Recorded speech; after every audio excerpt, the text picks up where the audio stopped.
There's probably one of my youngest fans in the building tonight. She just turned 9 years old. Kadena. Okay. Count of 3, we're gonna sing happy birthday to Kadena. Y'all with that? Okay. Got the camera okay. Camera okay.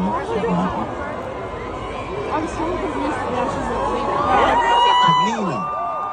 Don't mess this up. The cameras is everywhere. We'll take this back to America. I'll make sure I do it right. 1, 2, 3. Happy birthday to you. Happy birthday to you. Happy birthday, dear Kadena. Happy birthday to you. That's right.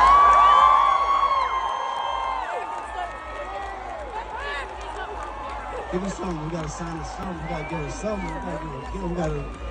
We gotta make sure for gift for you. It's special.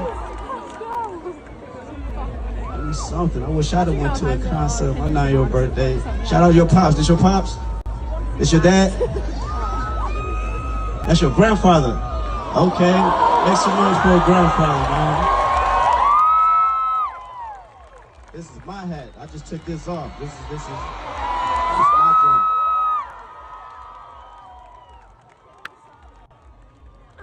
Got 1,000 of these, but for some reason, this simple one right here, this is my favorite one, so we're gonna get this to Kadena.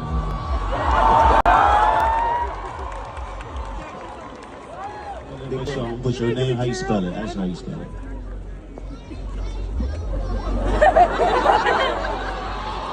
Matter of fact, give her the mic.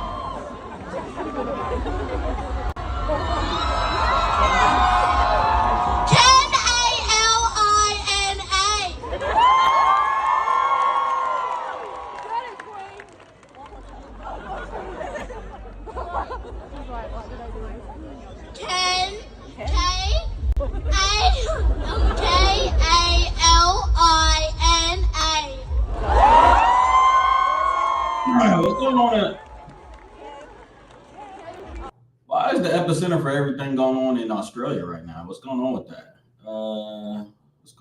This is Kendrick with a fan, and I think it was in Australia, Sydney maybe. Then we got the shooting, I think, that happened that we'll talk about. Let me stop sharing real quick. I was told that Steven Spielberg's new trailer for Disclosure came out. Let me see if I can find it. But in the meanwhile, welcome to the show, everybody that's tuning in. This is your host here, Lord of Lips, with another installment, another live stream.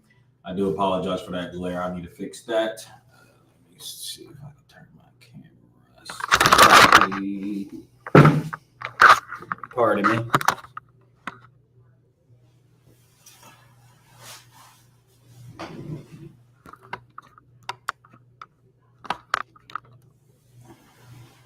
That's a little bit better. But yeah, he said he's the reason of the shooting. Hey, what's up, Deontay in the chat? Deontay was on the game, and I was going to talk about Mr. John Cena. I really wanted to find some highlights.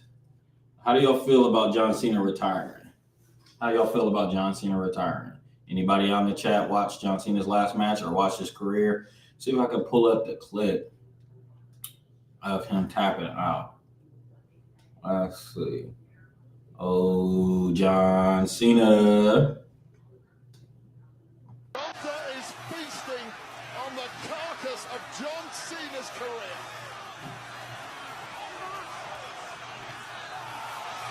John Cena has tapped out.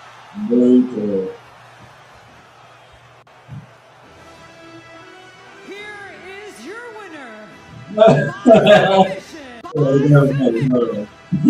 Submission, the Ring General, Gunther. Ladies and gentlemen, This nigga got beat by William Regal. This nigga got beat by JBL on his last match. It's the shit I'm talking about. I know he said don't show that shit. I I mean, I have to, man. I got to be fair. I want to know how you guys feel about John Cena losing his last match, or if we even think, for all my WWE fans out there, before y'all get on my ass, I followed the sport just here and there. I don't really follow it, but since they signed their new Netflix deal, I've been paying a little bit more attention to what's going on because they kind of changed some of the ratings. The WWE had lost its way for a long time. I'm talking about like damn near 2 decades they lost their way.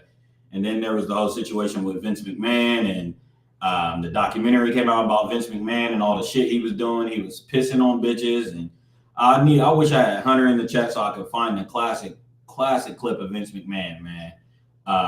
His text messages to some of the female wrestlers that he was sending out, Trish Stratus and all the female wrestlers of the past, of yesteryear, that he was sending those gruesome ass texts out talking about shoving fist up their snatches. I mean, he was talking crazy. The Epstein list ain't got shit on what Vince McMahon was doing in that and with the WWE. However, that sport kind of lost its way. I mean, it kind of lost its direction. I mean, it got real Disney. I mean, we all know it's scripted and fake, but I'm talking about the acting was just putrid. So, I mean, Triple H and them struck a new deal with Netflix a few years ago, and so I've been I don't watch it ever. I've never watched a full episode. However, I kind of follow what's going on in the news and shit like that with the WWE, and this was the topic of discussion. So I don't know why y'all are trying to run from it. Lane and Deontay, him and Lita for sure. But I mean, they hyped this up. John Cena went on a whole world tour, complaining about his farewell tour and not getting a match at WrestleMania and all this and all that. So, they gave him a little farewell tour, and it was actually dope. I do got to say, it was actually pretty dope to sit there and watch them. All of the former WWF and WWE superstars came out, gave John Cena his flowers. They all tweeted him. I think ESPN and Bleacher Report tweeted stuff at him, and everybody had the Cena gear on. So it was just this whole sandstorm of hype and anticipation behind this last match that was on pay-per-view. I think it was this past weekend on Saturday. And I mean, he let the whole world down. I mean, with a lot of people watching. I didn't read. I don't know what the ratings are exactly for this, but I mean, tapping out in the way he tapped. You see this little kid here. Y'all see that little kid? That's how the whole world felt. Because I even said before that, I said, now who in the fuck got money on John Cena losing this match? Because there was just no way. There was no way I thought that the WWE was going to let this man go out losing this match.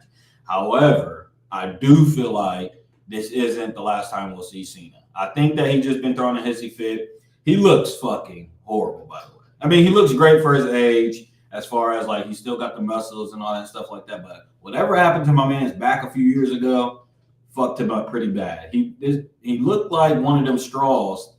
You know them straws that you can, like, they got the crunkly things in the middle and you can bend it each way and make it go right, make it go left. That's what John Cena's whole abdomen part looks like. It's all like crunched and condensed, and then it's like leaning too. John Cena got some issues fucked up. He said, my daughter was pissed when he quit. Yeah, I mean, that's horrible writing. I don't know what was up. I really don't know. I still got to get to the bottom of him, because the thing is, everybody knows the classic thing about this is that he wasn't even being choked for real. I mean, we obviously know wrestling's fake, but look, he's not even look. He's about to smile. Look, what? Maybe was it his arm? Was it his neck? I mean, that's the tap heard around the world. That's not a good look, Cena. That is not a good look at all. So yeah, let me know what you guys feel. Do you guys think John Cena's coming back? Do you guys think that? I think he's gonna make an appearance at WrestleMania. I think this is all leaning towards WrestleMania, and they're gonna give him a good send off. I do got a little trailer that I want to play. I'm gonna get struck for this, but fuck it. This is the trailer for Steven Spielberg's Disclosure Day, which I seen this like last year when they start rolling it out. I haven't seen this trailer yet. This is my first actual live reaction. If you found out we weren't alone, if someone showed you proved it to you.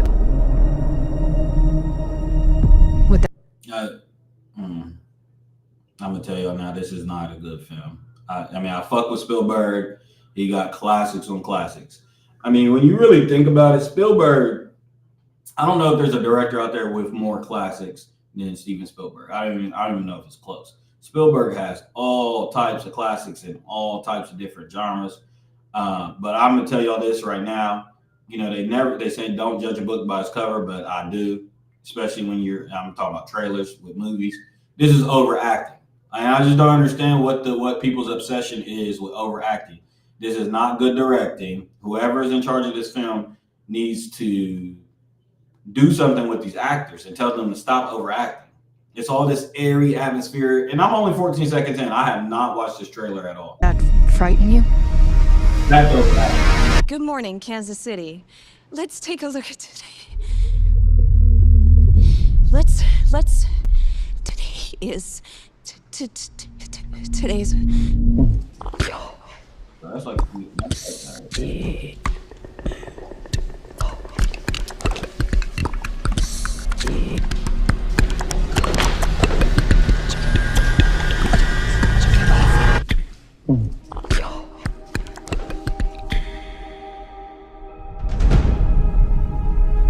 People have a right to know the truth. It belongs to 7 billion people. What is it?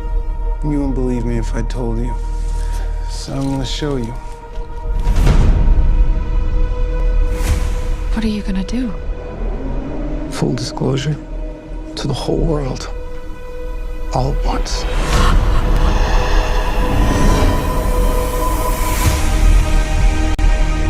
This is not a good trailer. This is not a good trailer. I'm gonna just tell you that right now. This is not making me want to watch it. And I love, there's one thing, not one thing, but one of the things to know about me is I love sci-fi. I love science fiction. I love science fiction films. I love science fiction shows. If I was to read any books, it would be science fiction. I love science fiction. This is ass. This is pure ass. People keep wondering, encountering the unknown. They're coming! They're coming! They are starved for the truth. Do you think there could be others? I really seen enough of that. That's bad. I don't like that at all. I might not even. I don't even think I'll go see that fucking film. I'll have to wait for that on streaming or some shit.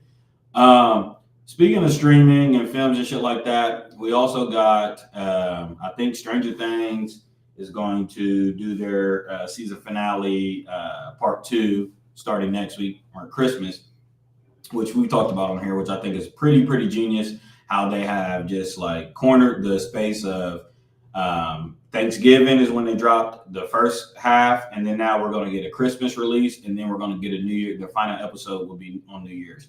So they've done a great job with their marketing and all that. But I just finished watching this show called Welcome to Derry, and it's about, it's in the It universe and Stephen King universe, and it's really good and really interesting. And with Stephen King, all of his stuff kind of is like in the same vein. All the universes and some movies blend together and stuff like that. So I thought that this show did a really good job at kind of making some things make sense, where I thought that they would struggle convincing me that it made sense, but they did a pretty good job. So I just watched the season finale to that yesterday. It was pretty good. Episode 7 is must-watch TV. I almost encourage people, if you don't know shit about the show, you can just watch episode 7. If you want the intro to the show, just watch it. Throw on episode 7. That is some good TV. That is some really good TV. But yeah, Stranger Things is coming up, and I hope they send Stranger Things out with a bang. I mean, it's cool. This season's been cool so far. And I'll be really curious. I'm really curious how they're going to write these characters off, or like what is going to be the closure that we get. This is where shows usually fuck up a lot of times, in the sense of it, because when you first write your pilot episode and shit like that, it's very rare in some instances that you have the final episode written or thought of. And even if that is the case, even if you do, sometimes you don't get picked up or renewed, to make it make sense. There's plenty of shows out there that really didn't get proper closure, proper, final episodes or anything like that. So I'm really, really curious to see how Stranger Things handles this and how they are able to write certain characters off or tie this up in a knot and with a ribbon on top. It's going to be really, really curious to see. So, I think that starts next week with Stranger Things. I know you guys are here for some bullshit. I know everybody's here for some bullshit. And of course, somebody got the nerve to be knocking on my door. Anybody in the chat up to look at this old ass shit? Anybody in the chat up to what's going on with the whole 50 Cent situation? I wanted to talk about this 50 Cent situation. Well, one thing, real quick, before we go on the 50 Cent situation. Have y'all noticed? I don't know if it's just me and my algorithm, because the thing today that's really weird is with algorithms. Algorithms, I think, since like post 2022 are really, really, really precise, and they're really, really, really centered towards your area of whatever you're into, right? So sometimes you'll be in this whole echo chamber of information that you're getting, information, and you think, oh, this got 20,000 likes and 30,000 shares or whatever. So you go talk to your friends about it, and lo and behold, they didn't hear one thing about it. And it's just so weird, and it takes some getting used to, because back in the day, I mean, just a few years ago, you felt like, basically what I'm saying is virality has changed completely. Going viral, what that means has changed. Being viral, what that means has changed. Viral content has changed, because the internet is so vast and expands. Is that there are corners for each market, right? But also, in the same sense, it's like you can see something that you think is viral, but it's not viral at all, or your friends may have not heard about it at all. So with this whole 50 Cent thing,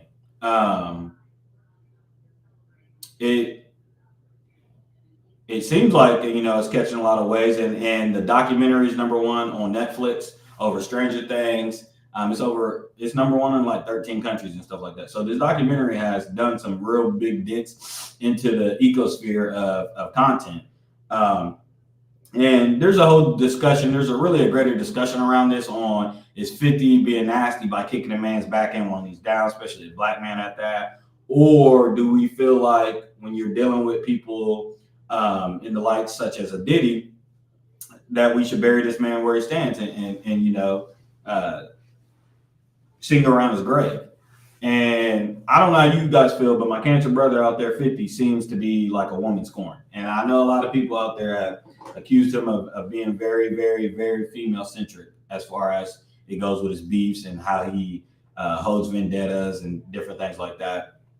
50 is a funny person to beef with, because one thing we do know about 50 is he's going to troll you until he probably dies or you die. 50's going to continue to troll you. I mean, he still be on Ja Rule's ass after all of these years. I mean, I don't know who got bigger beef, Ja Rule and 50 Cent, or Michael Myers and Laurie Strode. I really don't know at this point. I seriously don't know. Because that's some long, outstanding beef. If you guys can't piece it up after 25 years or 20 years, I don't know, man. That's kind of, but I mean, I never really had no beef like that with somebody, especially obviously on that scale, but to where it's like, damn, it's still fuck you after 20 years, 30 years. And obviously there's scenarios out there where I feel like I can have that type of beef with somebody. I just haven't encountered it. But more to it is 50's all beefing with, there's some weird shit going on in hip hop. That's ultimately what this is about. You got Nicki Minaj, and I feel like there was somebody else that I just recently seen. You got Nicki teaming up with the hard right conservative movement right now, the Christian nationalist movement. You got her sitting up there with the United Nations. She's going on Fox News. Now she's tweeting at Gavin Newsom, telling them that his political lane says free Tony Ayo. But Nicki's tweeting, she's trying to like veer herself into this political space.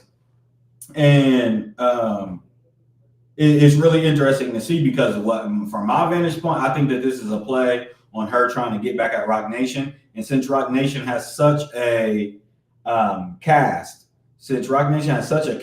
and such a stranglehold over the music industry, especially when it pertains to hip hop, she's trying to go a step above them and go into the political sphere and tie herself in close with people like Tony. I was going to say Tony Busby, Tony Blair, Jared Kushner, Gavin Newsom, Tommy Lauren, all these different right-wing leaning people she's trying to tie herself into to get a bid at maybe the midterms next year or just have some sort of voice in that area so that way she can, I think she's trying to leverage her influence on the right wing. If she can draw some of her barbs and stuff like that over to that wing, which I think is going to be really, really nutty. I think in return, she is looking for favors. Now, I did read reports maybe 2 weeks ago that, she was potentially going to have to liquidate her house and all her assets and stuff because she has like a $38 million debt.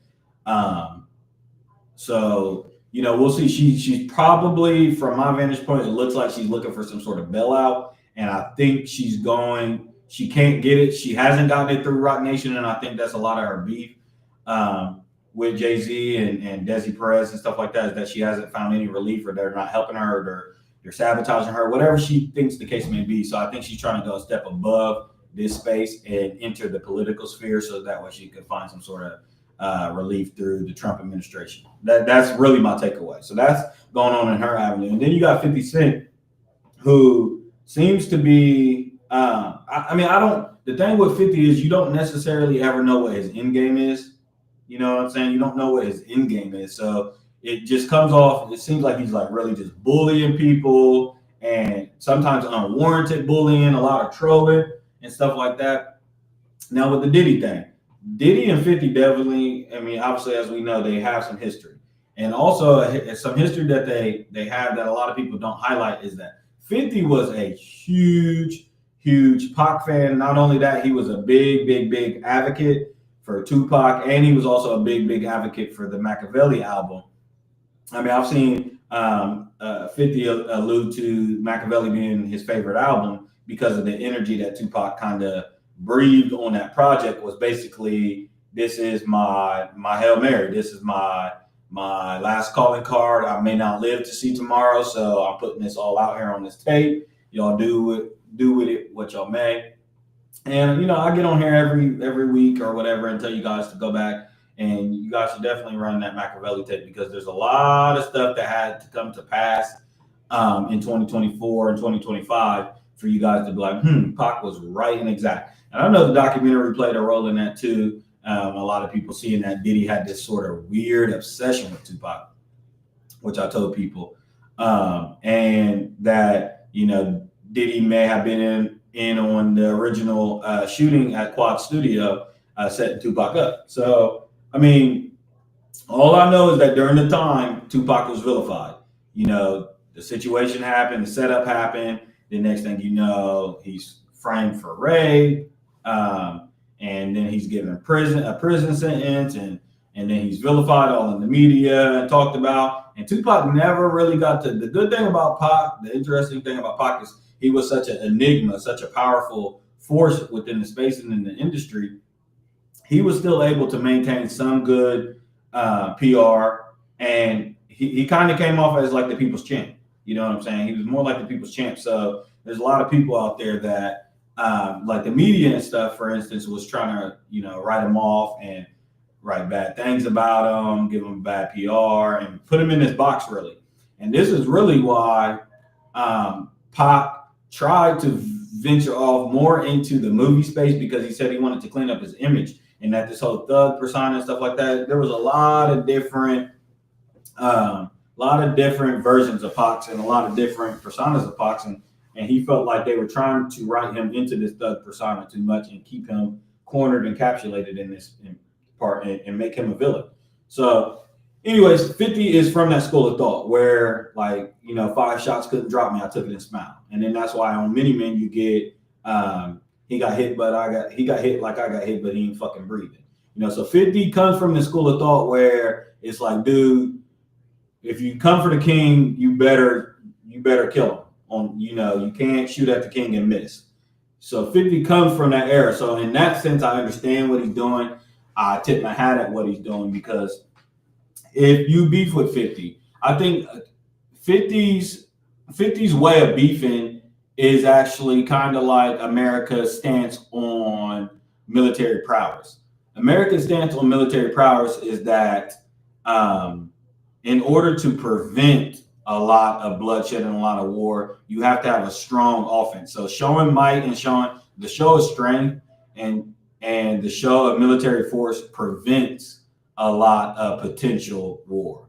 So that's the military industrial complex's ideology on how to prevent war, is to show forces of strength all throughout the year, all the time, never bucking, never bending, and that will prevent people from potentially trying to invade. And there's obviously some truth to that. There's some historical truths to that as well.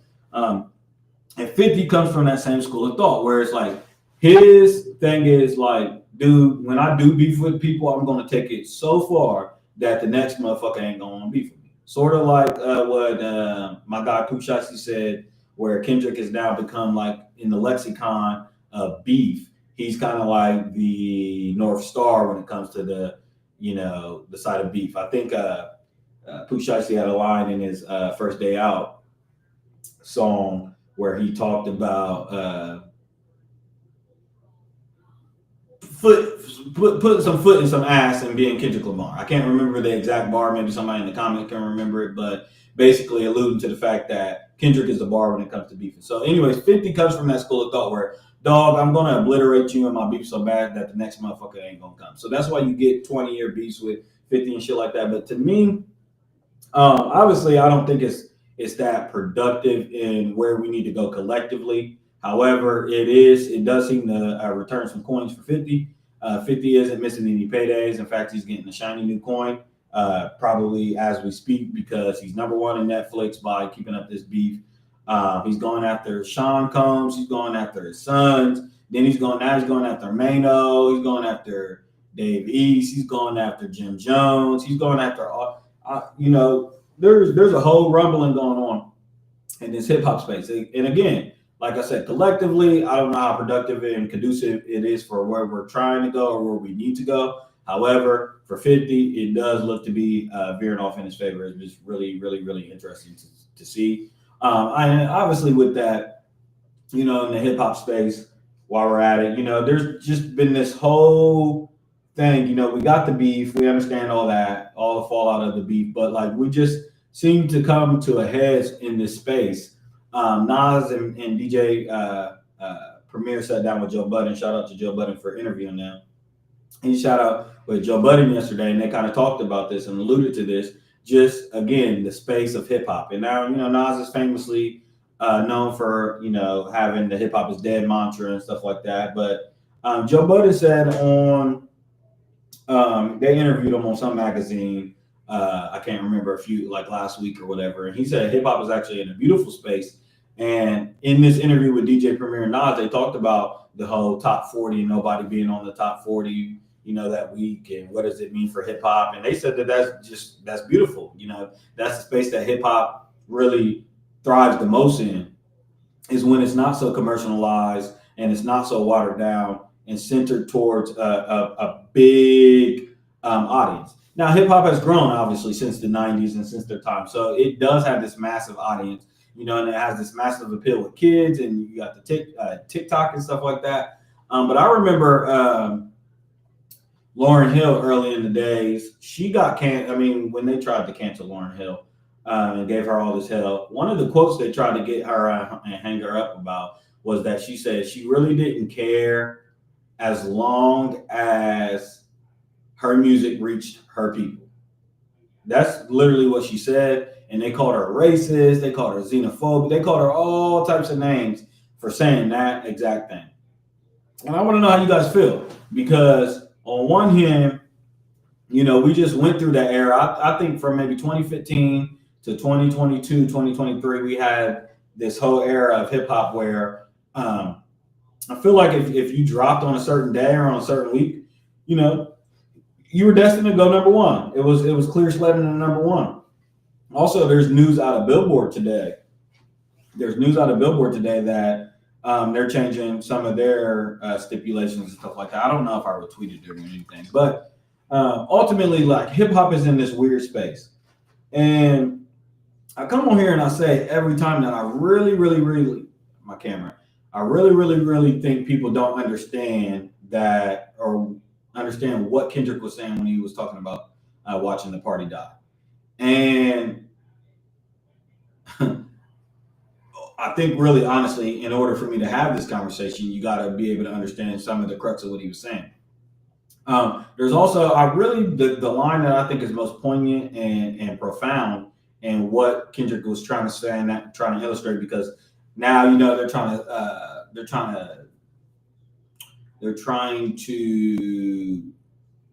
hijack narrative. They keep, you know, the Drake fans and the OV hoes and the Nation of Drizlam continues to try to spin narratives to make it seem like Drake has somehow won this beef.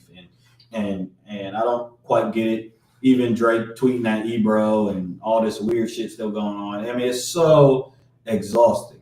I haven't even really covered the beef on this channel like I would like to, because it's so exhausting. I know you guys are exhausted. I'm exhausted from it, you know. But one of the lines Kendrick said on 616 in LA was, "The industry's cooked as I pick the carcass apart." Okay. And I just want to spend a little bit of time breaking that down. The industry's cooked as I pick the carcass apart. Well, he's obviously alluding to Drake being the carcass. Okay. The industry's going to be cooked because the person that they were, you know, eating off of, which is Drake, which we know that to be true. The industry was eating off of Drake. You know, all these rules have now changed. The botting allegation, all this shit has changed now, right? But the industry's about to be cooked because I'm about to pick the carcass apart. Well, the other part to that is, well, when you have a carcass, what surrounds carcasses is vultures, right? So if I'm picking the carcass apart and the industry's cooked, then also a part of this is going to be the vultures are going to die off or flee away because there's no carcass to eat. So again, I don't think people understood what Kendrick's ultimate aim and purpose and goal was with the beef and what he was trying to allude to with "they're not like us" and this culture, that culture, this culture, that, leaning into this, leaning into that, was for him to show a divide. It's a cultural divide. I'm going to get it on the flow. 40 acres and a mule. This is bigger than the music. They try to rig the game, but you can't fake influence.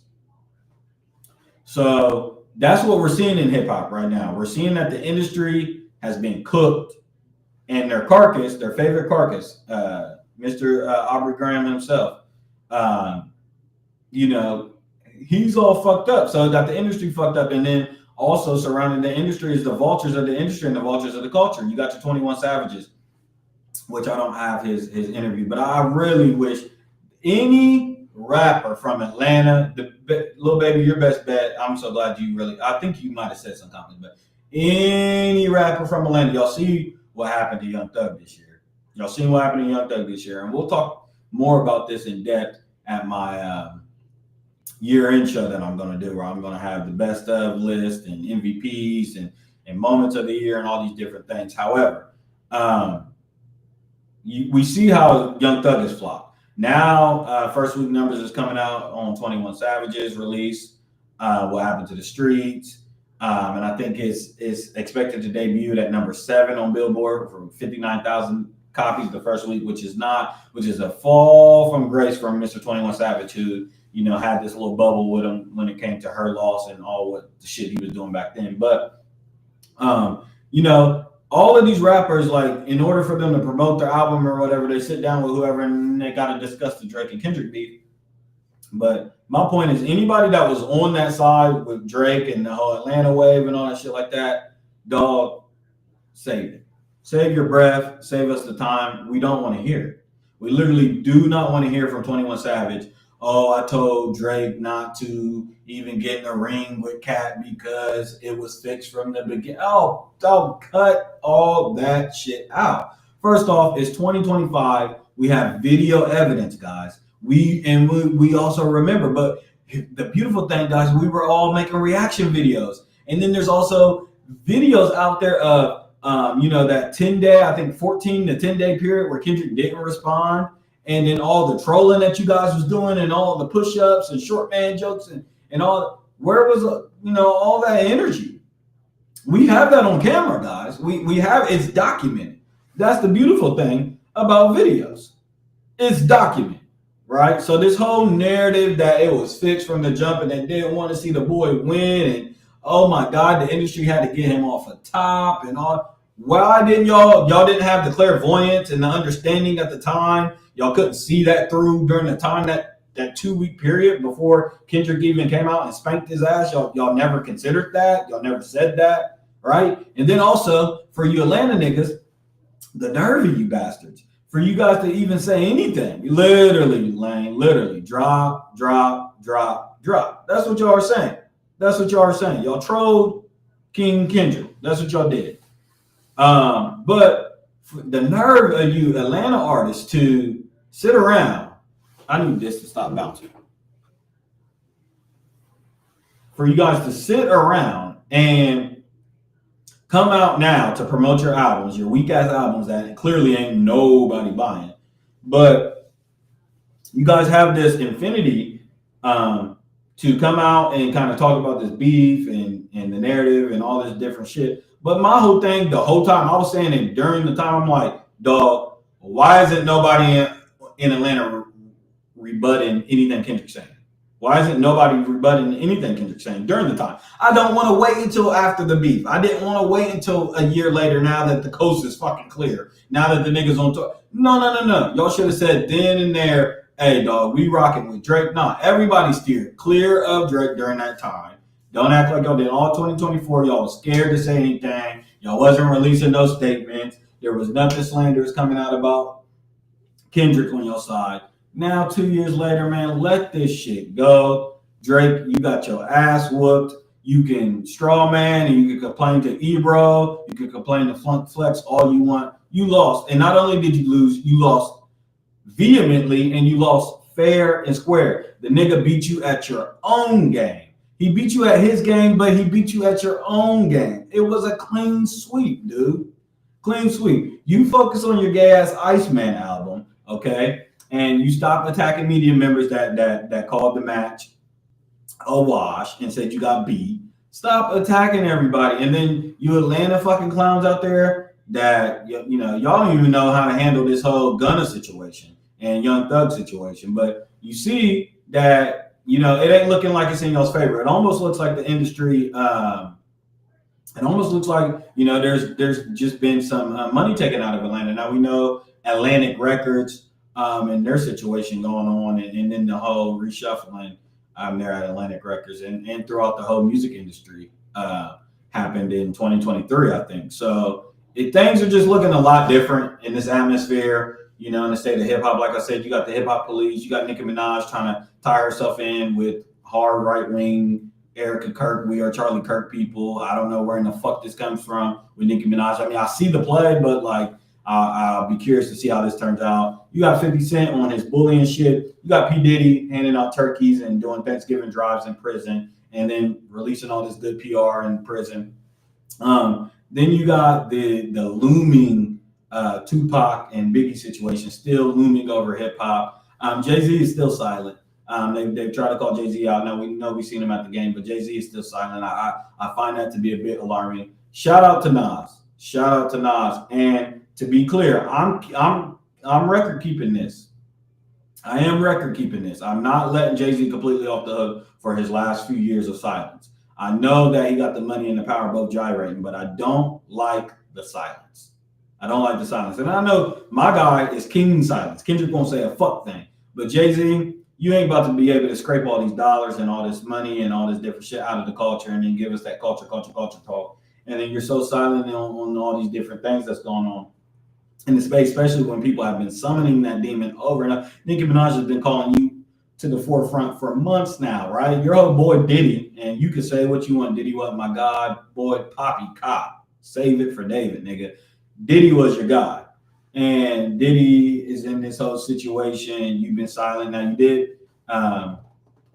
Lane says Nas is quadrupling down. What is Nas quadrupling down? Nas has been outside. I will say that Nas has been outside. I really like what they got going on over there at Mass Appeal. They're doing some shit with Mass Appeal, DJ Premier, and the De La Soul album and this Nas album. Now, I'll briefly pow Nas real quick, right? I gotta be fair. This recent release with him and DJ Premier is light years ahead. Although I like the interview, although I like the rollout, although I like where Nas is at creatively and artistically right now, and also really business-wise, I like where Nas is at too. The album really didn't meet expectations. A lot of people accuse this album of being dated, saying DJ Premier needed to hang up the ones and twos. That Nas was rapping his good ass off, but it still sounds dated. So I can't confirm or deny it. I've heard a couple songs on there. You know, I always ain't the biggest DJ Premier. I'm not always into the whole boom bap rap shit. I can listen to it, especially when you give me some Nas records and shit like that, but I'm not the wildest about it. I need some more ethereal shit. That's my shit. I'm into more cloudy, ethereal shit. So the New York sound has not always been my sound. However, I just wanted to talk expectations. Obviously, this album ain't gonna sell anything for real, but I don't even think it met expectations quality wise. So I gotta give you he said, bitch, I ain't even listen. I didn't even listen. I haven't listened to it yet, man. I really haven't listened to it yet, man. Like I said, we're just in a weird spot for hip hop right now. We're in a real transition period. Kendrick's tour is officially finished. So I'll be really curious to see if he don't get off tour and start putting some foot in some ass again. I really hope Kenny gets off tour. My Christmas wish this year is really for the Black Hippie Coalition to get back together. And I know there's been longstanding rumors and reports about it all year long. We're supposed to get some 20th year compilation album this year, including all TDE artists, including Black Hippie. So I really hope we get that, because I want Kendrick to put foot in ass for the rest of the year and all of 2026 to let you guys know you aren't getting much of a breather from me. I just got off tour and I'm back at it again. I mean, I do think he might be waiting for Iceman. Iceman was supposed to drop at the top of the year or at the end of the year. And then you also got the fall off. That's also, something to keep in mind too. But all these other like substitute niggas that's going in and out, I don't know where y'all supposed to fit in this new era of hip hop. I do know that we did see a resurgence of some of the underground artists and some of our fallen artists that,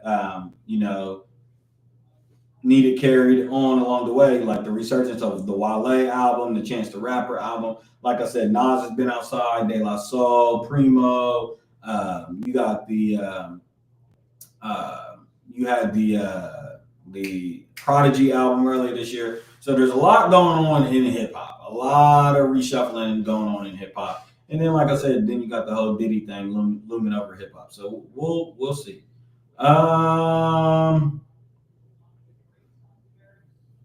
Let me see what I have here. Let me go to my page. Let me see what I have here. Real quick, briefly, anybody on here? What do you guys got to say about the whole? What do you guys have to say about this situation going on in the NFL? Or am I going to be the only one to say it?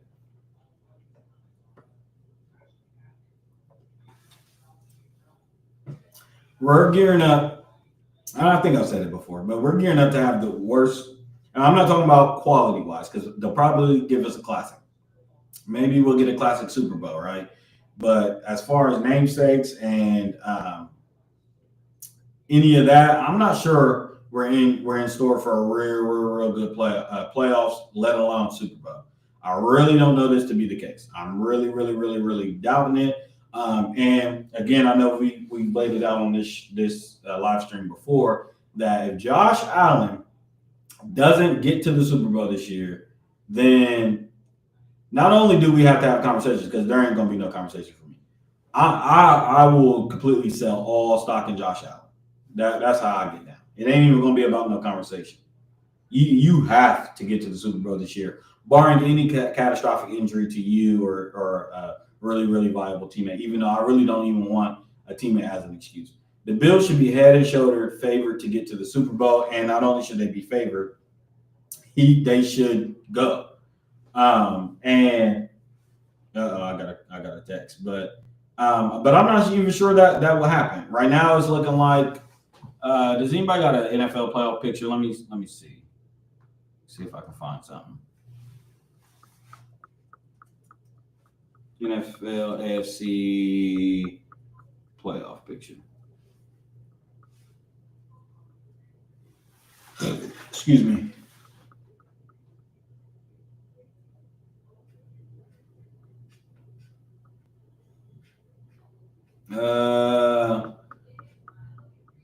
I got something. I want to hear Nas. What are the odds I can hear Nas? What are the odds that that's Nas right there? You're the man. But yeah, so we got Broncos potentially as the number 1 seed in the AFC. NFC is the Rams, and then you got the wild card round with the Patriots who've been balling, the Texans, the Buffalo, the Jags, Chargers, and Steelers, right? And then over in the NFC, you got Green Bay, Bears, San Francisco, Eagles, Seahawks. And I mean, let's just be real. The only 2 teams we want to see in the NFC is either the LA Rams and the Eagles, or and then in the AFC, we want to see Buffalo. And the Steelers, I don't know, bro. I don't know. These don't look like good matchups to me. Not only that, I'm not a believer in any of these quarterbacks that are playing in any of these games. None of them. None of them. Josh Allen has to make me a believer. At this point, to me, Josh Allen is just a James Harden. So he has to make me a believer. That's how I am. I'm pessimistic. You have to make me believe. So let's see. You guys tell me. Do you believe the Broncos really can get it done with their quarterback play? Absolutely not. Now the LA Rams have shown us before that they can win, and they got Matthew Stafford, so they're legit in that sense. The Texans, I don't know, man. The jury's still out to me on C.J. Stroud. The Patriots, they have a young, great quarterback in the making, but I always leaning towards a rookie has to go through. He has to bump his head. They ain't making the Super Bowl his first year. His first year playing like this, not happening. And then the Jaguars, do I trust Trevor Lawrence? Absolutely not. Absolutely not. And then I damn sure don't trust Justin, the Chargers quarterback. I damn sure don't trust him. And then Aaron Rodgers, unless y'all can get him some more, I don't know. I don't know. I really don't know. But that's really how the AFC is looking at. It's a pick 'em, but I really feel like Buffalo should be able to get it done. And I gotta hold Josh Allen accountable if he's not able to get it done this year, because there's just no reason why. There's no Lamar, there's no Joey Burrow, and there's no Pat Mahomes. And speaking of Pat Mahomes, he suffered an ACL? He suffered an ACL injury. And I just feel like this marks the period to where we're going to have to start having conversations about the second half of his career. I think we're no longer in Pat Mahomes' necessary prime. He'll get off this injury.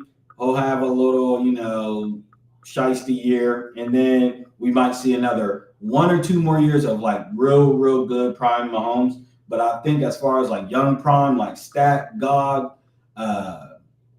prime Mahomes, I think that's done. Now you'll see, and we've kind of already seen this with the Chiefs, but now you'll see the second half of his career, kind of like with the Patriots, with Tom Brady's second half resurgence of his career, just with the Patriots. It was more like a defensive center, tactical, we'll beat you guys because we're smarter and more clever and coaching and just all the little incremental fundamental things is what the Patriots used to beat people on that second bit of his career. So I think we'll see a lot more of that with the Chiefs. They're going to have to retool and reload. I think the Travis Kelce era is pretty much done. Taylor Swift, please, sayonara, deuces, hasta la vista, arrivederci. We're done with Taylor Swift. Thank God. That's the only good thing that's coming out about Patrick Mahomes not making the playoffs and being injured, is that I think the Taylor Swift thing is done. Although I know the NFL kind of put a little halt to that anyway, and that's why they probably ain't making the playoffs anyway. And then in the NFC, I'll just see the Chargers. Honestly, just the Chargers or the Eagles. And you know, another conversation that's going to have to be had is like, what does happen if the Eagles make the Super Bowl again?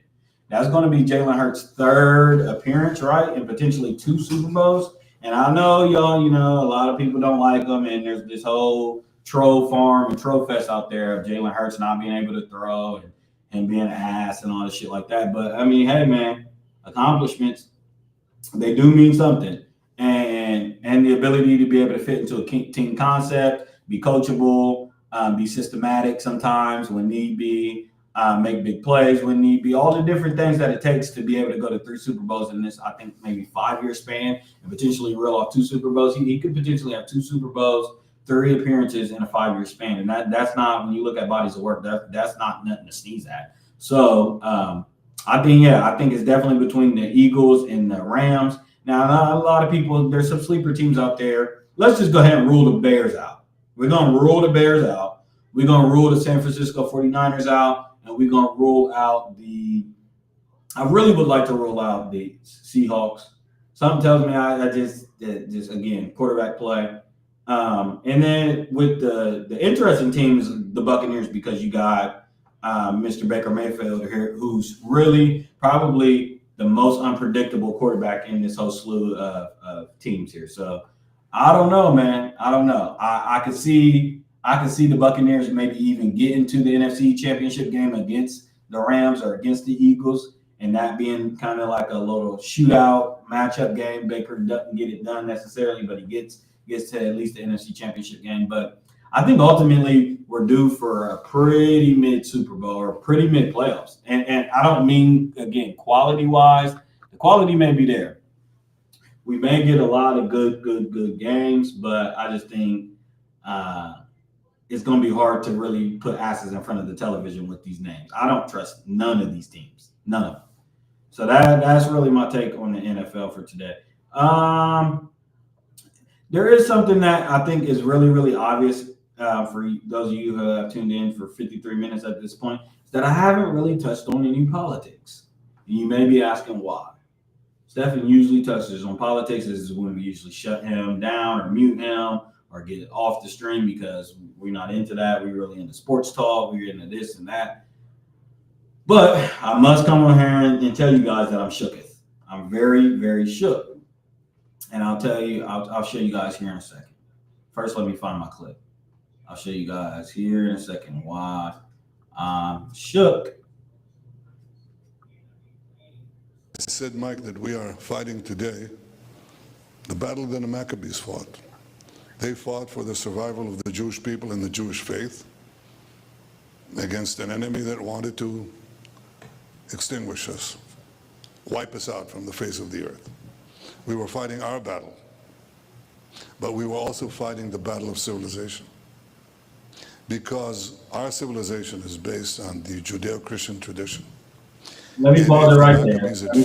Make sure y'all need to be remembering, because when we was young, we heard these terms. We just passed them off as just, Joe Schmo political talk, right? Judeo-Christian. You guys got to remember that this country was founded on Judeo-Christian principles, right? So let's just make sure we understand that. There'd be no Judaism. There would be no Judeo-Christian civilization. There would be no Maccabees.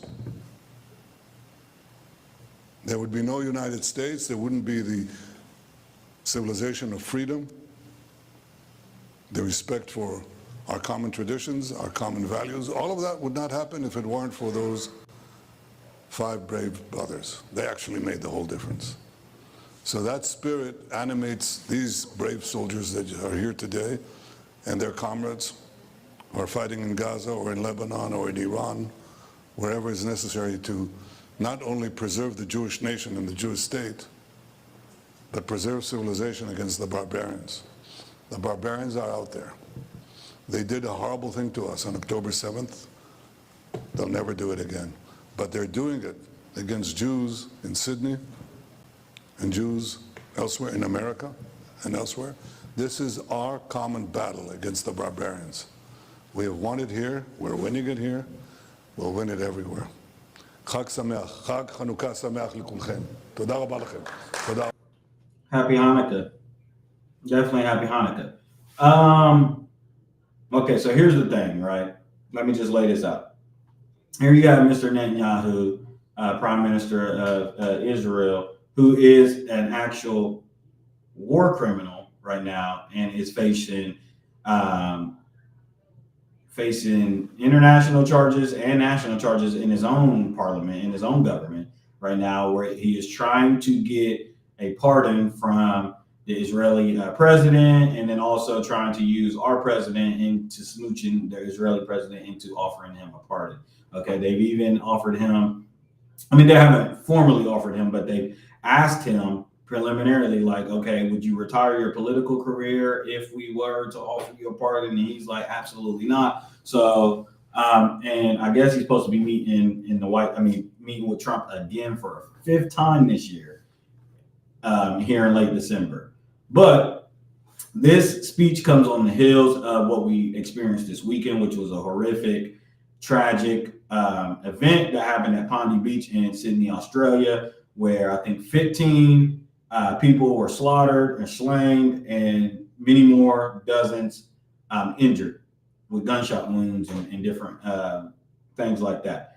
Now, there's two alleged perpetrators of this event.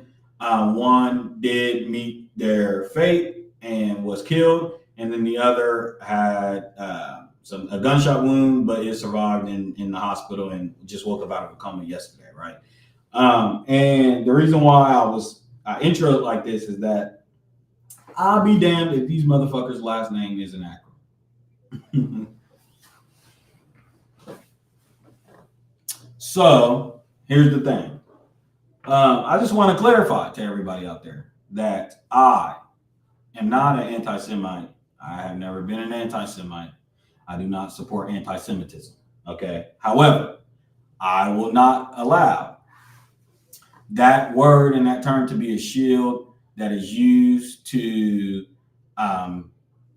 negate certain criticisms that people may have of the Israeli government, because a lot of people get that confused, and that's where the problem lies. Okay, it's one thing to be critical of people observing Hanukkah and observing the Jewish faith and the Torah and the laws of Moses that was given to us. It's one thing to be critical of that. It's another thing to be critical of a foreign government that operates like any other national government, that has international laws to abide by, national laws to abide by, rules, regulations, deals that they make, receiving tax dollars, receiving reparation pay. That's a whole different game. And for some reason, it's able to capitulate, and we're able to mix up the two, so that way, if we're critical of that government or the people of that government or whatever, they shield it with, oh, you're being anti-Semitic. This is an attack on Jews. No. This isn't an attack on Jews. I'm not talking about the shooting. I'm talking about when you're critical of the government of Israel. That is not an attack on Jews. It's an attack on the Israeli government, period, point blank. So there's that. But yeah, this has reached a complete boiling point. Now, do I want to get on this episode and start spewing conspiracies or ideas or intuitions or any discernment? Yes, I do. And what I got to say is this government, they're good, because I'll tell you, we are forgetting that 2 or 3 months ago, they have, not only did they purchase TikTok with Larry Ellison, not only did they purchase Oracle, they have Oracle, TikTok, and all these different media outlets that they purchased. Not only are they offering, trying to do censorship in the West now, starting with what's going on in Europe and stuff like that, censoring speech and stuff like that. Here you have Netanyahu, and then you also have people in his administration that I don't have the clip for, but I've seen earlier, talking about how they need to hunt down anti-Semites in the West, and that the West lack of censorship and the West lack of hunting out these anti-Semites is the cause and the reason for all these Jews being slaughtered and slain and all these different things going on across the Western Hemisphere going on. So they're trying to use this Bondi Beach shooting as a shield to be able to justify anti-Semitism as not only hate speech, but as a legal crime. That's what this is all about. And I just got to take my gloves off and call it like it is. Okay. Now, I don't support no mass shooting of civilians, especially they're observing Hanukkah, which is, traditional, a tradition observed by this faith and anything like that. So I will never get on my platform to support anything of that sort. No, they did nothing to warrant that, right? And there's some news outside. Let's see if I can find it. Okay, let me share my screen here, guys. I'm gonna share my screen.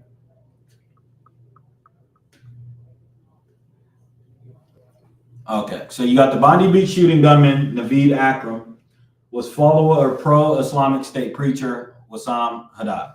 Now, some of these articles and some of the Fox News coverage and stuff like that is like trying to suppress the fact that the alleged person to stop the assailants was Almeed, right? Who was an Indian.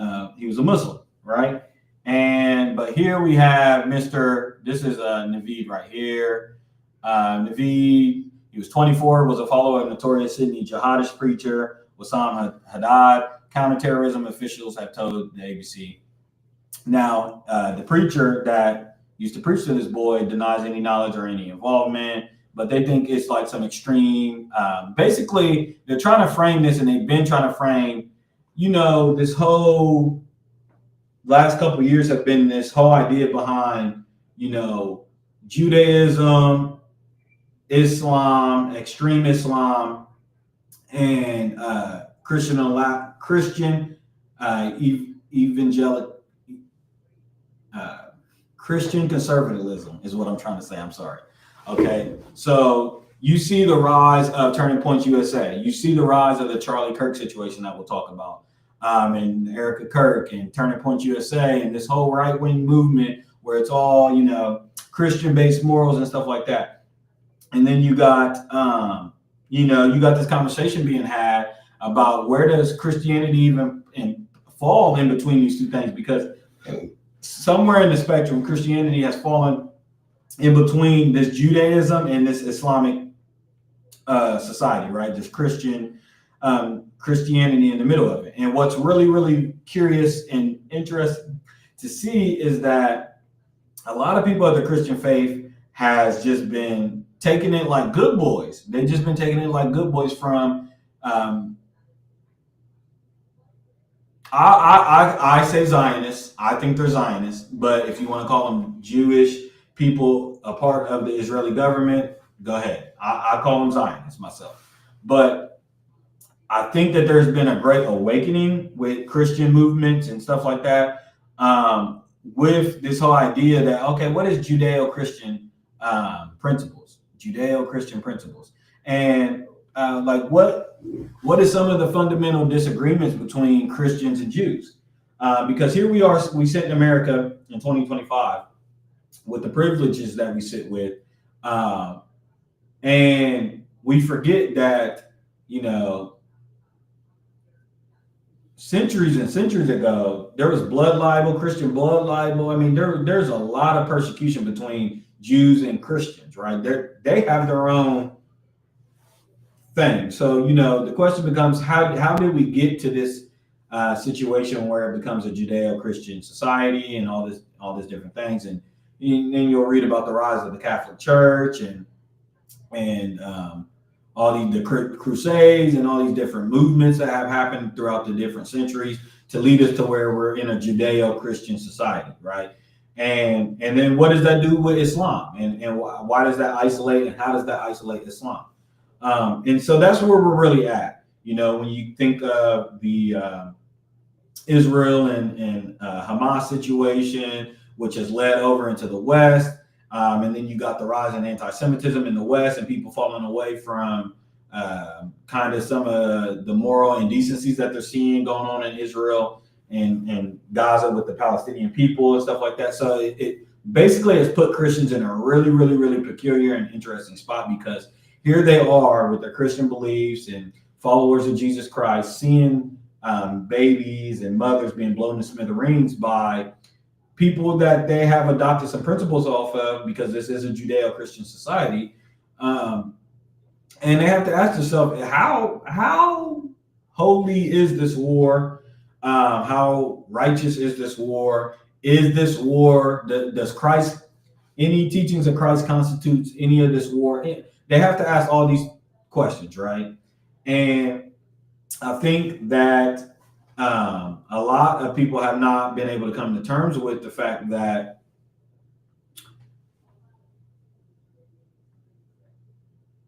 Zionistic, powerful people have played Christians and Muslims against each other, right?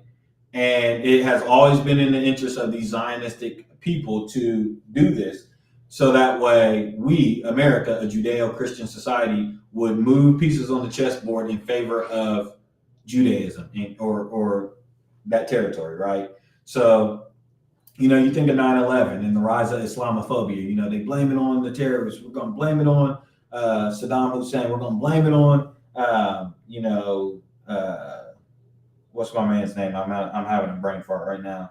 We're going to blame it on Bin Laden. We're going to blame it on all these different people. Come to find out, you know, we're working in Quebec. We're working in Qatar. We're working with ISIS. We are funding these terrorist organizations. Why would that be? Mr. Netanyahu is as quoted as saying before, that the reason why he funded Hamas and the reason why he was made to fund Hamas is because he could control the height of the flame. By funding them, he could control the height of their power, because if you don't give them certain stuff, if you don't give them certain amount of economic leeway or whatever, they can't even afford to get certain things. So he controlled the height of that flame, right? But what is the end goal? Why would somebody do that? Why? Why would these terrorist attacks be funded by the victims of the terrorist attack? Why would that be? That is a narrative shifter. You know, that's what the whole goal in these wars is, and what these psyops are, and these catastrophic events that have happened all throughout history, 9/11, the Cuban Missile Crisis, the USS Liberty, and Tonkin, and all of these different things that have happened. There's always an ulterior motive. We got to remember that the end game for these wars and stuff like that is not just about bloodshed and oil and all that stuff like that, but it's also about not necessarily propaganda, but gaining control of the right PR. You want to gain public relations. You want to seem like you're the good guy. Exactly. Thanks, cuz I didn't even know you was on here. To control the narrative. That's exactly what the goal, the aim and purpose of these things is. All war. And in fact, I've said on this stream before that one of the big things that I think Hamas was able to do with this situation going on in Gaza is they were able to win public affairs. Hamas and Gaza has completely won public affairs, and I think Israel done a poor job. And this is why they bought TikTok, and they're trying to control these different forms of media and stuff like that. And also, by the way, to finish my point from way to the beginning of this, is that Israel had pledged billions of dollars in media campaigns and stuff like that coming in 2026. And we've seen the commercials already, the Robert Kraft Patriots commercials. There's different commercials already out on TV where they'll do this whole scenario, and then at the end they'll have some word, and then they'll say stop anti-Semitism. So be wary as 2026 rolls around. We're going to see more and more and more of this propaganda placed onto the American people, because again, we are a Judeo-Christian society. So it is their goal and their job to convince the American people, at least, that we should be supporting this war, should be supporting this genocide. We should never question Israel. We should never blink twice about it. We should never tolerate anti-Semitism, and we should actually outlaw any anti-Semitism that's going on in our country. We should outlaw it. That person should be a criminal and everything. This is what their aim and purpose is. But I do think that Hamas was able to win public relations and affairs, and that's what their aim and purpose was. And that's why they shielded themselves into the tunnels and wanted to drag this thing out and make it muddy and put it on the world stage for the world to be the judge of who, not necessarily who's going to be the victor of the battle royale, but who's going to be the victor of the ultimate war and the aim and purposes of this war and why the war was broken out in the first place. And I think at this junction, Israel has lost all public affairs. Israel looks horrible in the light when it comes to the whole Hamas-Palestinian situation. They're working overtime and triple time to the point of paying influencers $7,000 for pro-Israeli speech. Hey, hit me up, guys. Hit me up. If you guys need somebody to get on here and cap, he said, yep, Gaza won TikTok. For sure. Gaza definitely won TikTok, and that's where the scenes fell apart. That's exactly what it was, and that's why they immediately rushed out there to purchase TikTok because they have to get those videos off of TikTok. And I'm real big on TikTok. Like I clip a lot of these edits up and I put them on TikTok. And I had gained a little bit of traction on some of these videos, and to the point where they had blocked my page. They sent it up. I had a request a review and all these different things. They struck my account 3 times, and then they ended up blocking my account for like a week. So they had to do something, right? And my whole point is that we got to keep in mind that there's this whole campaign coming in 2026 for pro-Israeli propaganda. So I just wanted to, elaborate and allude to that for you guys out there to understand that I'm not saying that the shooting is a psyop. Yeah, he said, was to bring attention and it worked. Yeah, it's not worth making content. It's not worth making content on. I would like your thoughts on that, cuz. He says, my cousin says, and shout out to him. Everybody follow him and his lovely, wonderful wife on their page at TNT Gaming Online, where they do, I think they play video games, and then they, just have conversations and stuff like that while they're playing video games. And they also, review things as well. So follow them there. But I'll be curious to know, he said, at this point, everyone will believe it's a psyop. And everybody does. That's the thing. The first takeaway from this Bondi Beach thing was everybody that I seen on my timeline. Now, granted, my timeline's probably doctored a certain way, but a lot of people were saying it's a psyop. I think the only thing, we're in a state where in this country where the only people that do not question things immediately and don't fall down that conspiracy rabbit hole are the people that still adhere to mainstream media, that still watch the Fox News and still watch the CNNs. Those people are still more on the path of, we're going to go with what the common narrative is, the safe narrative, the mainstream narrative. We're going to go with that until we hear otherwise, or until the conspiracies get so loud that we have to fake address the conspiracies. That's how they roll, right? But ultimately, from my vantage point, the main takeaway from this thing was that it was another Israeli Zionist psyop to increase support. I mean, because come on, man. It's the first day of Hanukkah. And we get a mass shooting in Australia that has really, really, really strict gun laws. And not only that, I'm going to find the video. Not only that, and here I go down my rabbit hole. Not only that, but it did seem like, I'm not going to lie, it did seem like Bondi Beach attack. I don't know what to type in. I need the video. They might have taken the video off. I'm not sure if it's off yet.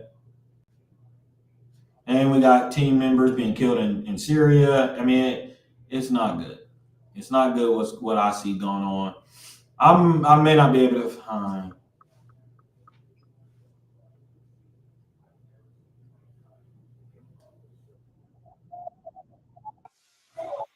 Beware, this is probably sensitive footage. It's sensitive footage about to be shared, so just keep in mind.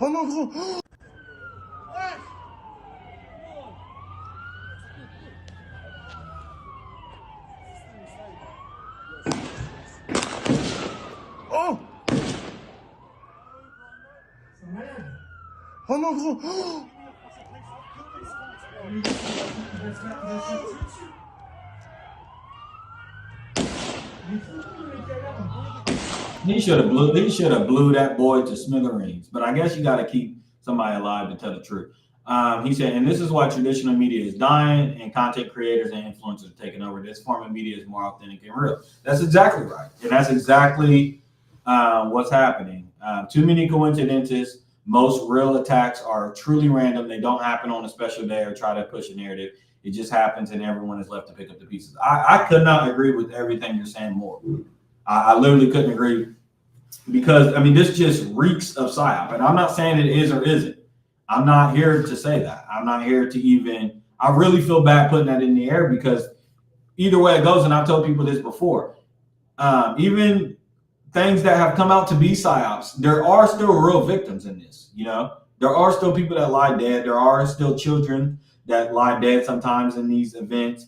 You know, and what we mean by psyop is we don't mean that and when we say staged or psyop, we don't mean that it's like literal. Sometimes there do be crisis actors. But what we mean is like it's a planned, coordinated government, CIA or Mossad or whatever intelligence agent attack, right? You think of 9/11 comes to mind, you know, firstly, or even the Charlie Kirk situation, right? Like what's the whole deal with the old man in the middle of the crowd after the Charlie Kirk assassination, screaming that he was the one that did it to buy the other guy some more time on the route? Like, what's that whole thing? And like, how do we get to the bottom of it? Exactly. Controlled opposition, controlled narratives, controlled psyops, It's always about a PR game. It's always about who can victims or collateral damage. Yeah, I cannot agree with what you're saying more. Yeah, they don't care. They do not care about shedding their neighbor's blood. They do not care about us lives lying dead. Their ultimate aim and purpose is whatever their aim and purpose is. And then for this instance, we see what the aim and purpose is. If this is a psyop, right? We just talked about that Israel lost the PR war resoundingly. Resoundingly for the last 2 years, they have lost the PR war resoundingly. And they have come out and acknowledged this. Netanyahu went, remember his whole American media tour where he tried to sit with all these different podcasters, influencers. He ended up sitting with the Note Boys, I think it was. And he talked about how they were losing the propaganda war and they were losing the media war and they had to do something about it. And then they buy TikTok and then they pledge billions and billions of dollars will go towards a media campaign to stop anti-Semitism. These are all their words. He said, yes, this shift the narrative for Israel and Jews. He said, yes, this shift the narrative for Israel and Jews. Yeah, it did bad.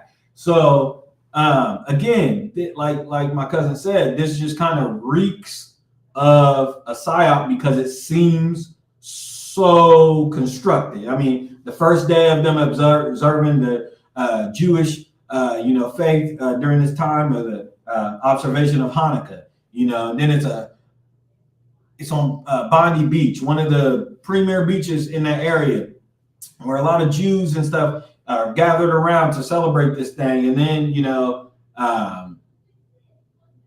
then you have the immediate response of how it comes out. And then that's not even getting into kind of like the weeds on what we're actually seeing in the video. The guy who prevents the shooting, the lady that runs behind him to offer him assistance, the trained snipers on the roof, all these different things. Let me see if I can finish this video. I have another comment. The same with Charlie Kirk. As soon as he died, they martyred him. Dude wasn't even in the ground before he got a day. No autopsy, no investigation, just case closed. I mean, that's odd. And you know what? That comment deserves a star, and that will be pinned because that is exactly what this is. That's odd. It's very odd that you guys have rushed to close some of these cases. We haven't even got justice for Tupac and Biggie yet. We haven't even got justice for Tupac and Biggie. And you guys are trying to stonewall case after case. I mean, not stonewall. You guys are trying to close case after case and just, that's the narrative. That's what we want it to be, and it's done. Y'all don't want us to question anything. Y'all aren't providing no autopsy report. Y'all aren't providing no evidence. We can't see. Y'all are doing all types of weird shit. Not to mention the Thomas Crook situation with the Trump thing. we were saying it then, how weird it was that this is open and shut so fast. Like, this man allegedly tried to assassinate the president of the United States, and we don't get much out of it. And then the guy in the bushes, like, we don't get anything. No, where is the respective journalism in this country anymore? Where is it? Where is the journalists that are going to follow this story and figure out the man in the book? Like, where is the follow-up? Where's the follow-up? These people tried to assassinate our president twice.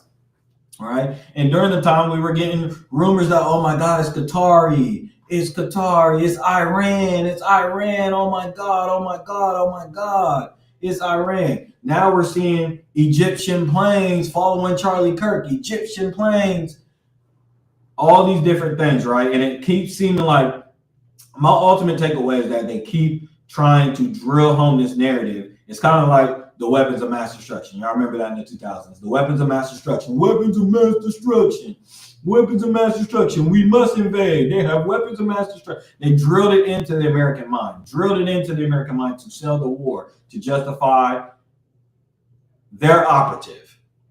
This isn't a defense mission. This isn't something where they had to do something to defend the people or anything like that. No, this is an operative. This is on the offensive. This is to help with Wesley Clark, what he called the 7 countries in 5 years, and all these different things. It seems like he said Candace is doing all the work. Yeah, she is. And you see they're trying to shut her down, and I'm glad you brought that up because, you know, she sat with Erica Kirk, I think yesterday, right? I think yesterday, after, you know, months and months of prodding and begging for open investigations on this Charlie Kirk situation, who was a friend of hers.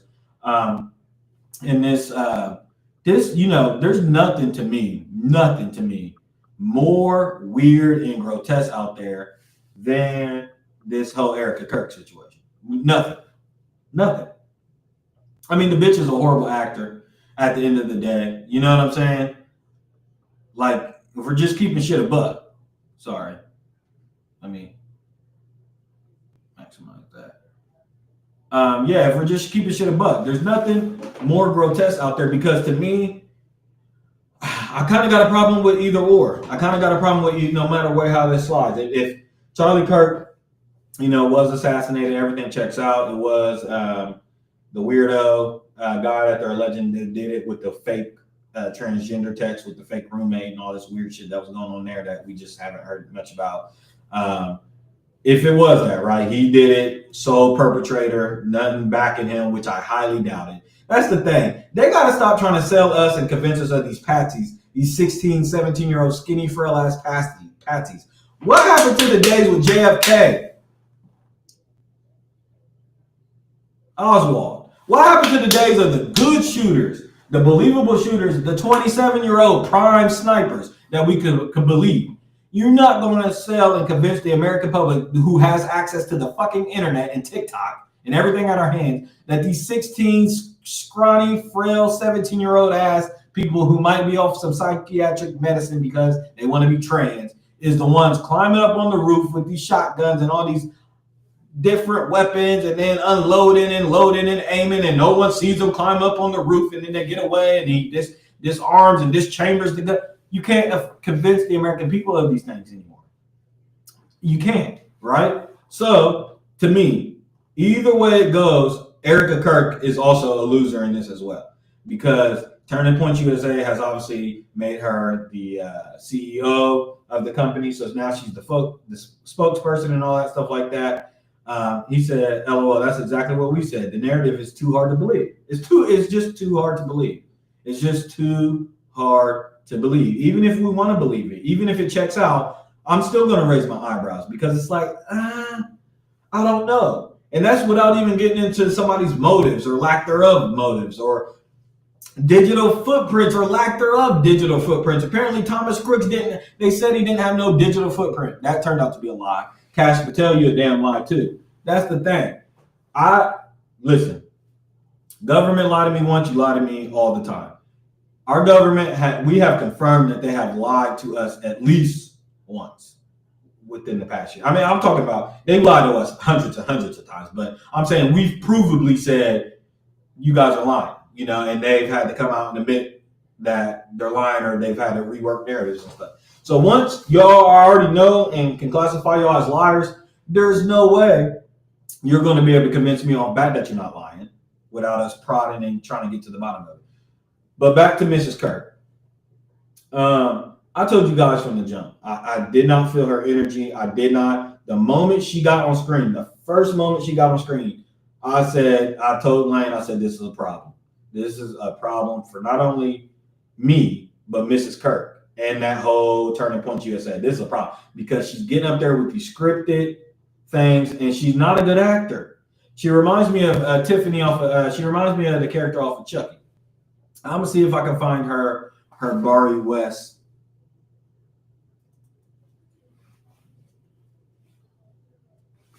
I'm gonna see if I can find her Barry West and interview, because it's just bad. It's bad. I mean, she can't act. She can't act. So I don't know what people want from me. I'm not going to sit up here and fake the funk because I'm supposed to feel sad and shit like that. When the whole time, girl can't act. She can't act, and they need to stop giving her. And if that's the case, just let her go up there authentic without pre-scripted questions or pre-scripted answers. Let us feel her, man. She just had to go through her husband being assassinated, and now she has to raise their 2 kids or whatever, and she's allegedly pregnant. Man, we got to see some raw emotion. I haven't seen that. Everything. I mean, I remember watching it and thinking, I can't understand this. What does this mean?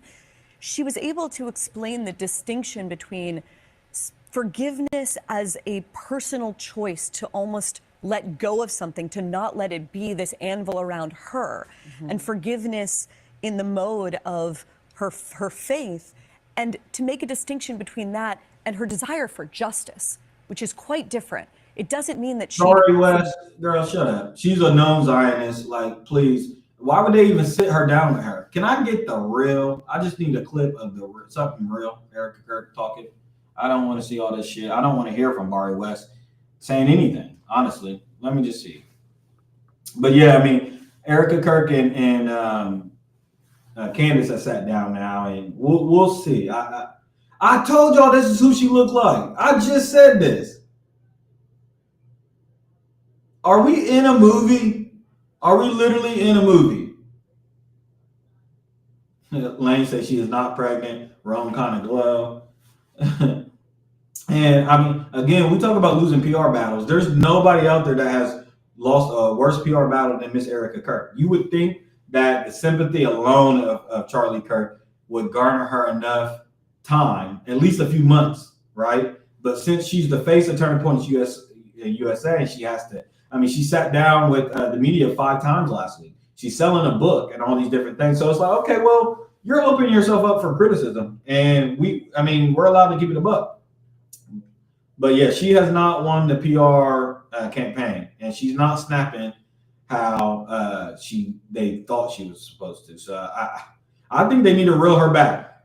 And her last interview needs to be more heartfelt. It needs to be freelance.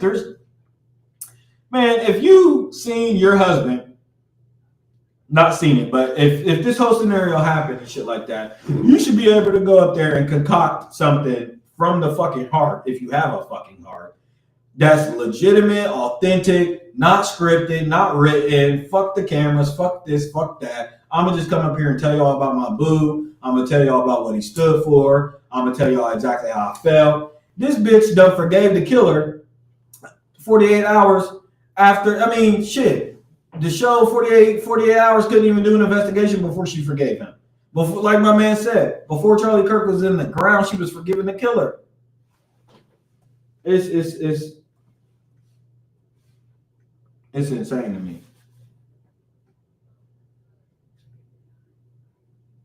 Chief of CBS Times, they feel this talk about because the... So what, did they get this off the internet? All her horrible scripted answers?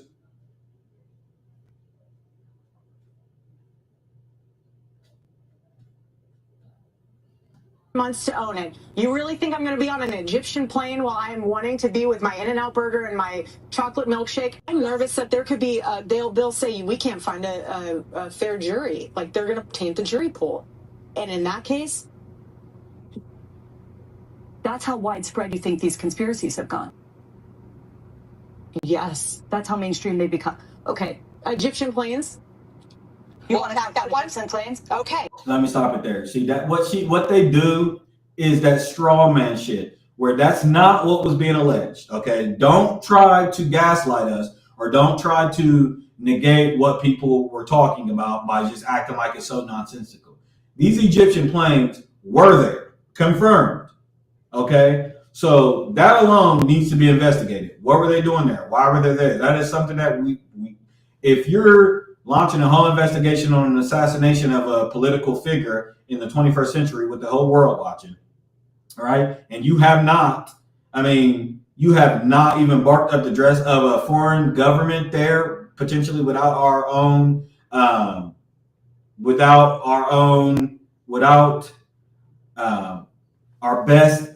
our best interests in mind, and they're there. He says, yeah, she needs to be reeled back in because she took the helm too fast. Not sure how anyone could move on the way she did after watching their spouse get executed the way she did. Exactly. I mean, there's plenty of people out here that would literally need to take a year or so off from anything in the public eye. I mean, it took every ounce of strength for Vanessa to get on that stage. Now, she lost a daughter and a husband, but it took every ounce of strength for Vanessa Bryant to get on that stage at Kobe Bryant's memorial or funeral to even give a speech. It took every fiber in her being. And then she kind of went off into the line. I mean, she's done shit behind the scenes and shit like that. But for the most part, Vanessa is behind the fucking scenes. Don't nobody that got a high profile wife or husband that has to experience what they experienced with this whole murder thing. I mean, I was thinking about, we weren't accusing Malcolm's wife and Martin's wife of potentially setting them up or anything like that. There weren't these grand conspiracies that this widow and shit did whatever, did the dirty to Malcolm X or did the dirty to Martin Luther King. That wasn't out there. I'm sick of people acting like there aren't reasons for a lot of people's conspiratorial thoughts. And what you do by not being able to answer things with evidence and fact-based shit and having shit in line and in order is you raise the ability for conspiracies. But here's the flipper. Guys. Here's the flipper. I think that's the go. I think that conspiracies and the guardrails to the internet and all access to all information has gone so haywire that the older ham doesn't know what they're able to do with it. So their best bet is to be agents of chaos. That's what their best bet is. So at this point, they're really just agents of chaos. And a lot of, we know that the whole bot situation going on X, that like 75 to 80% of the accounts are bots, and some of them are from foreign governments. So their job is to get on there and muddy up the water with as much different information out there as there is. Some of it facts, some of it partial facts, some of it half facts, some of it no facts at all, some of it outlandish. And what it does is it muddies up the whole water. And why does Stephen think that is? What is the aim and purpose? There's two things to me going on that I have not broken focus on and I will refuse to break focus on. Okay. The big thing is Israel's war crimes in Gaza. Okay. They're off the hook. The Charlie Kirk thing is now taking the news by storm. Now we got Hanukkah, you got the Hanukkah massacre, Halloween Hanukkah. And then you got the Trump situation going on in Venezuela. All while,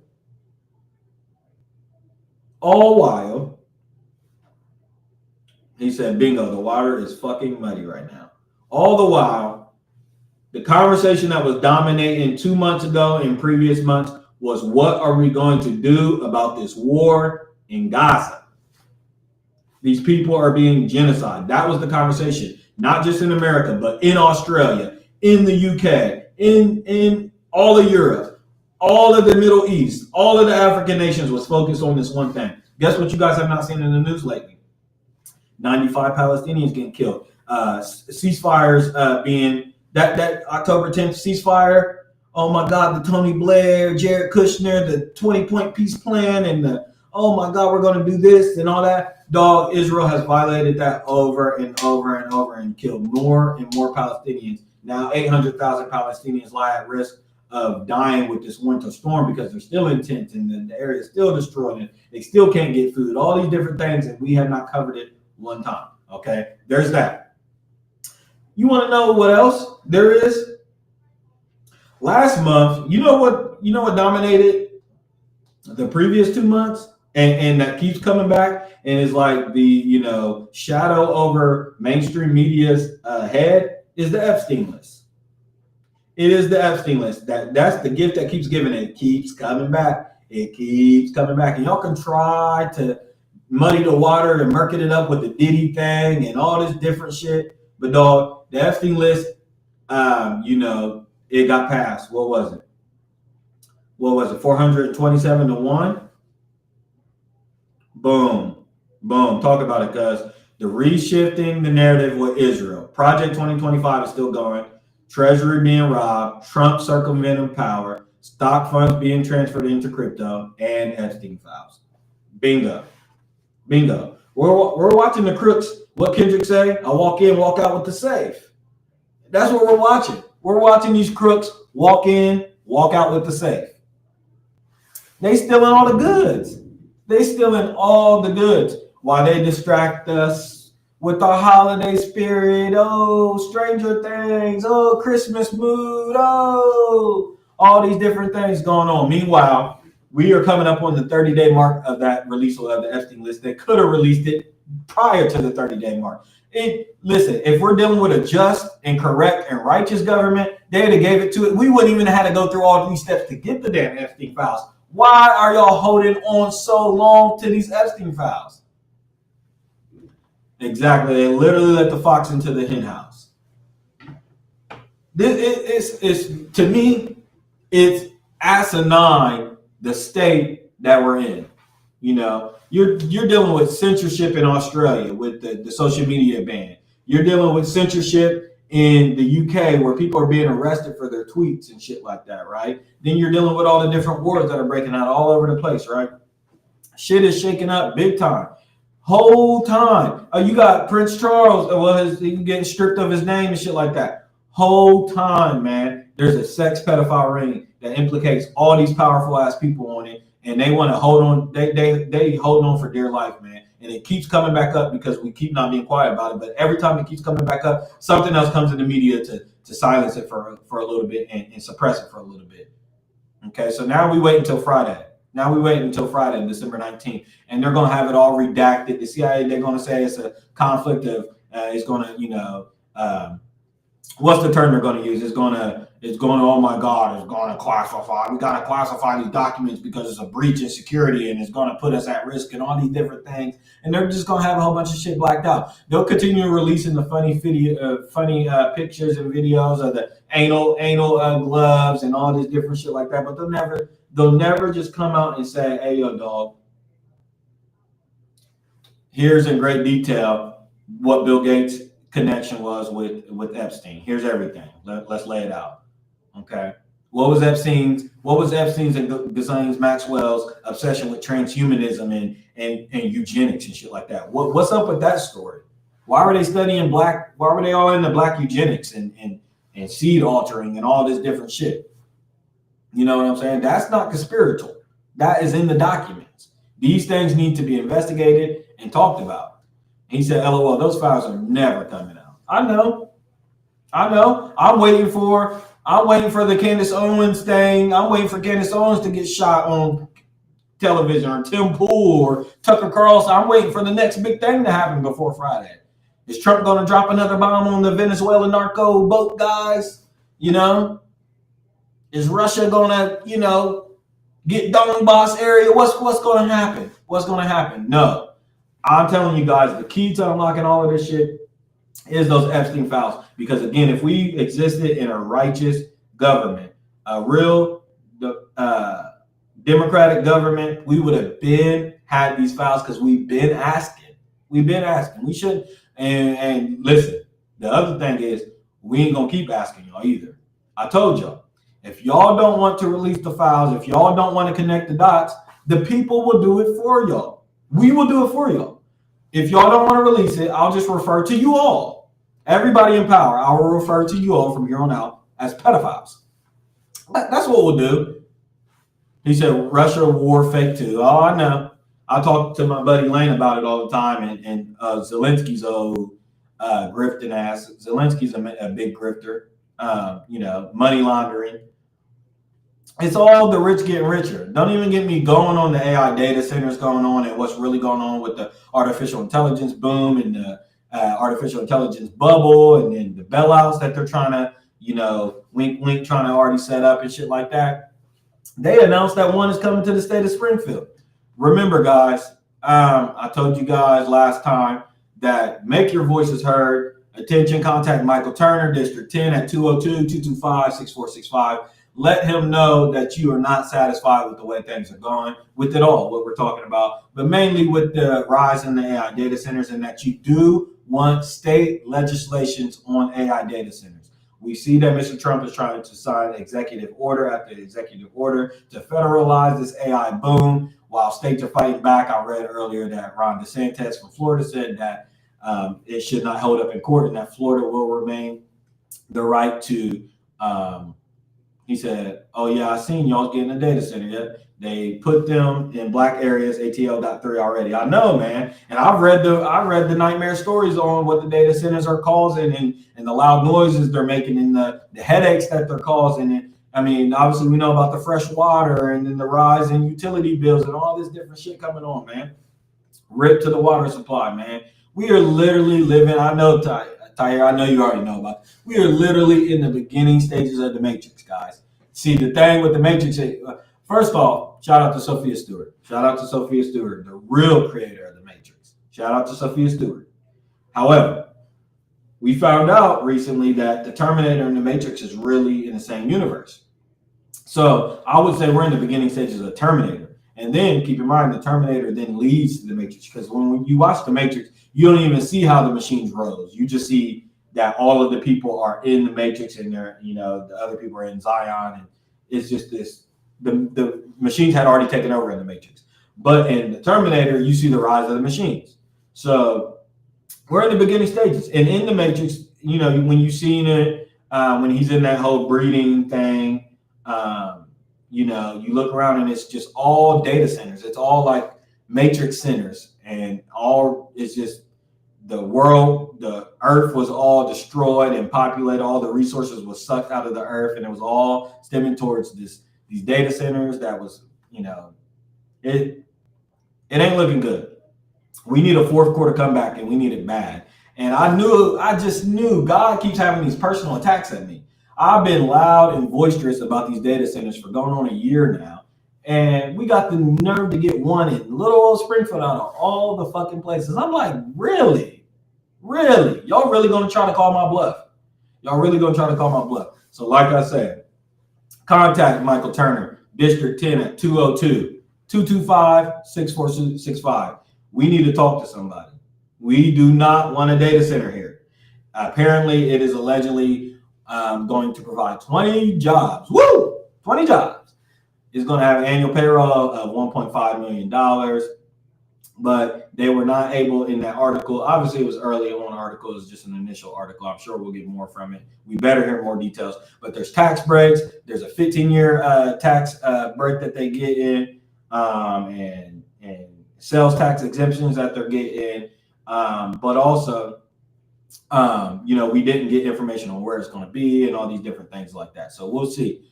But I will say preliminarily that we should raise our voice, especially here in Little Old Springfield, where homelessness is rising rampantly. Yes, sir. Yes, sir. He said, all right, cousin, I'm out of here. This is a great string here, natural. I'll mess you. Yes, sir. Get with me later. Get with me later for sure. Thanks for tuning in. But yeah, Springfield is not an area I think that can afford a data center as means to our resources alone. We obviously had the influx and the rise in immigration with the Haitians and stuff like that, and we'll see how that turns out with them allegedly supposed to be being deported and stuff like that. Springfield is in a really, really, really, really interesting situation. I'm telling you guys, because I told you guys that in 2021, I'm like, hey, man, they about to gentrify Springfield. There's a lot of investors looking at Springfield. They're just looking on their real estate maps and getting their analytical data and all this different stuff like that. And Springfield looks like it has a lot of potential. So then you start seeing the rise of the restaurants, Chick-fil-A, Kane, this. Then you start seeing, the influx of all the Haitian immigrants and stuff like that. So then there was the housing crisis. We didn't have enough homes. So now that's a perfect time for investors to come in and build a lot of homes. So they start building all these flats and apartments and stuff like that. So if we do deport these Haitians and stuff like that, there's going to be a lot of loss in real estate costs, property costs, and labor issues too. There's going to be a lot of issues with labor shortage. So now we'll see, because the unemployment rate and different things like that. And I know there's people out there that needs home, and the rising cost of rent is due to the power and demand situation. So the more Haitians that were in the States, or the more people that was in the city, they can jack the prices high because power and demand, or supply and demand. But there's going to be a big issue if they deport all these Haitians without a plan, and all of these investors are going to be without a lot of money. So, that's really my takeaway. But again, Springfield data center coming soon, unless we do something to stop it. I know that there was a city hall meeting today to approve 2026 budgets and stuff like that, but we need to make our voices heard, that if we do not want a data center coming to a city near you, or I should say a neighborhood near you. And again, remember, these are to really affect low and impoverished area. They are not going to put this data center in some gray area where it's a great neighborhood full of nice, wealthy people, because you want to know why? Because those people will get together and they wouldn't tolerate it. They wouldn't have it for one fucking second. They don't give a damn how productive that AI data center is until they get some either rebates or something in it for that neighborhood or that area. They are not going to tolerate it. So we need to think the same, guys. We need to work with each other and realize that we have the purchasing power, and that we should not allow the data center to go to some impoverished neighborhood and stuff like that, because the jig is still out on the long-term effects of these AI data centers. Again, you guys can read the Washington Journal, the New York Post, but there's New Jersey, there's Arizona, there's Memphis, there's also some in down south where my cousin is, and Atlanta as well, some in Texas as well. And there's real people with real stories that have there's reports being written about some of the effects, some of the short-term effects that these AI data centers are having in the now, like today. A fresh water crisis and electricity bills, it's already unaffordable. These things are raising your electric bill by $50 on average. Astronomical numbers. So these are all things that need to be hashed out and talked about before they just start slamming these data centers around. And again, Mr. Trump is trying to federalize this without state approvals. And the best thing that we could do at this point, since they are moving so fast and rapid with this AI data center shit going on, is for us to at least have some guardrails with state legislation, state control. If we don't want that shit in Ohio, y'all kick that can right on down to Kentucky. Put that shit where the niggas is already fucked up and deformed. Do not bring that shit to Ohio, okay? We should have the right as Ohioans to make that decision. So contact Michael Turner, District 10 at 202-225-6465. This is your host, Lord of Lips. I'm signing out.